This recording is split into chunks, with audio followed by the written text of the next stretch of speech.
எனக்கு ஒரு தடவ வந்து கையில ஒரு குட்டி புண்ணாச்சு. நான் அந்த புண்ண வந்து அந்த அளவுக்கு கேர் பண்ணிக்கல. அப்படியே விட்டுட்டேன்.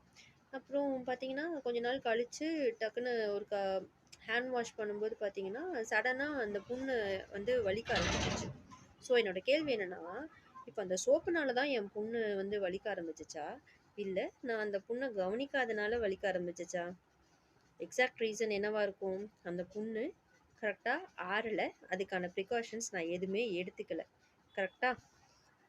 வாழ்க்கையிலயும் இப்படிதாங்க. அடுத்தவங்க ஏதாவது சின்னதா சொன்னா கூட, நம்ம ஏன் உடைஞ்சு போறோம்? அவங்க சொன்னது பெரிய தப்பு இல்ல. ஆனா அவங்க வார்த்தை உங்க மனசுக்குள்ள ஏற்கனவே இருந்த ஒரு பயத்தையோ, இல்ல தாழ்வு மனப்பான்மையோ தொட்டுருச்சு.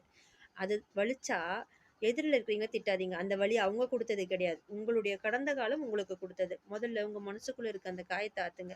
ஒரு வாட்டி காயம் ஆறுச்சுன்னா, அப்புறம் இந்த உலகமே கொண்டாடும். என்ன திட்டினாலும் வலிக்காது. ஏன்னா வலிமைங்கிறது சண்டை போடுறது கிடையாது. மனசுக்குள்ள இருக்க காயத்த அமைதியா ஆத்துறது.